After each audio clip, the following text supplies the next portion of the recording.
I'm Scott Fishman. I'm John Dwoskin. And this is the 7-Minute Salesman. Welcome, everybody.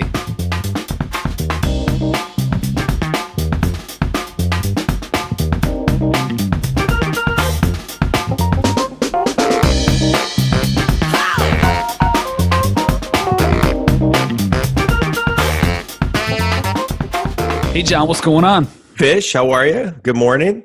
Good morning to you. I'm great. Rocking and rolling today. Yeah, me too.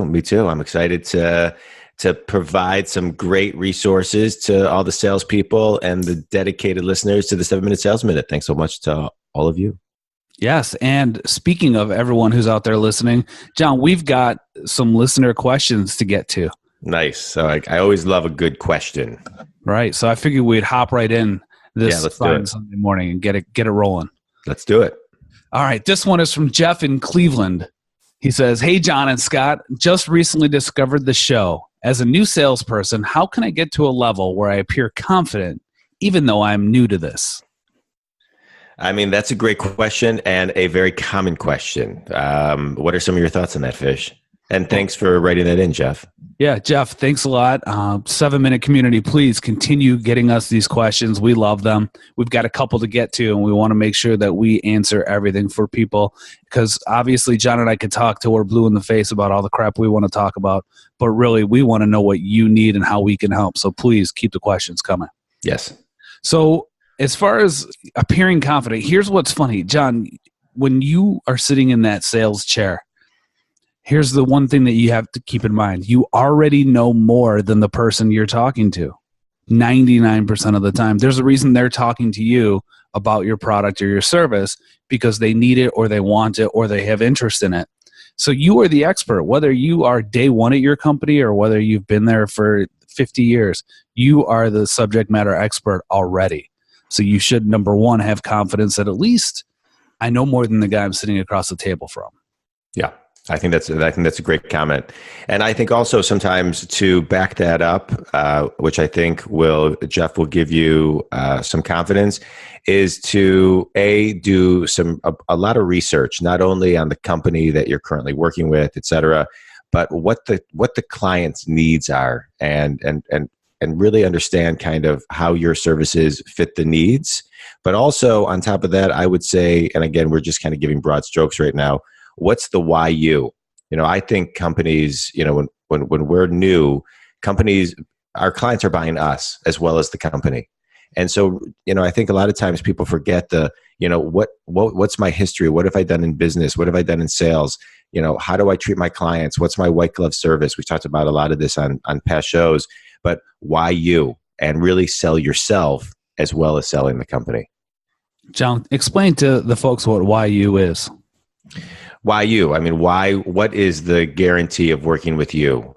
Your follow-up, the way that you ask questions, the way that you dig deep to understand discovery of clients' needs, to understand kind of really what the outcome is that the client wants, the needs that they have, really just kind of diving into that, letting them know that you're going to be there to answer questions whenever they have it. Your follow-up is going to be impeccable to always do what you say you're going to do, which most salespeople do not. And a lot of times, if you can master that piece, you can win business off of people who have been in business a long, long time. And just the fact that to know that the client will know that, or the prospect, that you're always going to be there to answer their questions same day. You're going to return their call the same day. You're going to respond to their email the same day. And you're just going to be a resource to them to help them along the way. So if I'm taking notes here, you're giving me the why you, and I should actually be writing the why me, because my why me is to you, my why you. Well, when I'm saying why you, I'm saying why. It's the same thing. Why me? I mean, like, why me? Head blown. Yes. Yes. The why me. Yes. Why me? I'm saying why you as if I'm talking to Jeff right now. If I'm talking to Jeff, why you? Yes. Got it. Okay, cool. So, John, you touched on something a little bit earlier. You talked about, kind of preparing and knowing a little bit, doing research about our customers and our clients, our prospects. And I think that's very important. I think preparation going into anything is key. So if you are over prepared, if you already know, you have an idea of what your customer is going to want, and then you take that a step further, you're like, but what if they want this? What if this comes up? What if this comes up? If you're prepared for all contingencies before you walk in that room, you are going to have a stride. You are going to be confident walking in there. You have no choice but to be confident because you are going to have all of your bases covered. And there's one thing I want to touch on, which is huge, and I always go over this with new salespeople, is that they have me. And this is like a why you, why me situation, but they have me. But a brand new person in any industry is not going to be alone. They do have a support staff. They do have a leader. They've got a boss. They have other people. They've got more tenured people they can lean on. You're not alone. So when you go into a room, don't be afraid to say, John, you know what? That's a great question. I'm going to be honest. I don't know the answer, but I know the people I can go to get that answer quickly. Let me get that for you. So I guess what I mean with that is don't bullshit your clients. They don't want just an answer off the cuff because they asked a question. They want the right answer. So go forth and get that right answer for them. They will certainly appreciate it, and you will get points. Believe it or not, you get more points sometimes not knowing an answer than you do when you can just spout the answer and know everything right off the bat. I agree. There is nothing more insulting to the client than to pretend to answer a question and guide them the wrong way. We talked about this last week, that one of the best things we can do as salespeople, I think as business people in general, is help our people, our prospects, our clients make a decision. And so if you're giving them bullshit information and bullshit answers, then you just destroy the relationship. And I think that there's a lot of pros in just saying that, like you said, that you're new, even if it's, whether it's on a phone call, whether it's at a first meeting, you know. And one of the things that I always like encourage new people to say is, you know what, I am new and I have less, I'm really great at what I do and I have less clients, which means I'm going to service you better than anybody possibly can. And I'll be able to bring in the resources, like we were talking about earlier. I will bring in the resources to make sure that you get serviced completely the way you need to be serviced. Yes. And you do. I mean, you don't necessarily have to name drop, but depending on your organizational structure, I know like where I work, new people have access to the vice presidents right off the bat. So, you know, that's something I always told people to put into their pitch. You know, I may not know everything. I may be a little green, a little wet behind the ears, but I work hand in hand with our vice president of banking.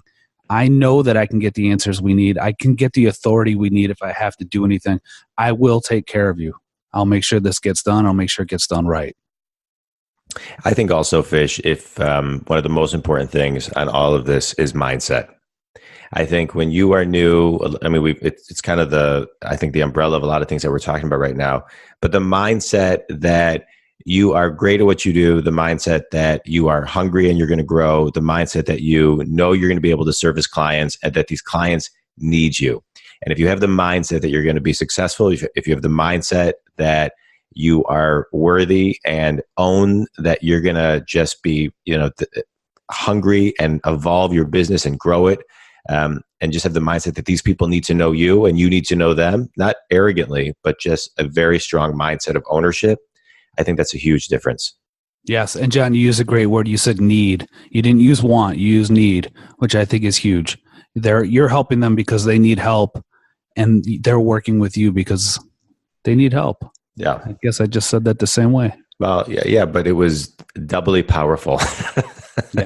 But I mean, I can look back and think about all the jobs that I've had when I was new, and you know, it is a daily grind of infusing confidence in yourself to know. And I just want to throw this out there because you can do a lot of the things we're talking about right now, and you can come in with a great mindset in this, and then the one person hangs up on you and treats you like shit, and it can throw you off. So I think it's worth talking about that because I think that can be an obstacle for people. And I think that takes a minute. And we've talked about kind of the 17 minutes of insanity. You know, sometimes things happen and you got to walk away and step away.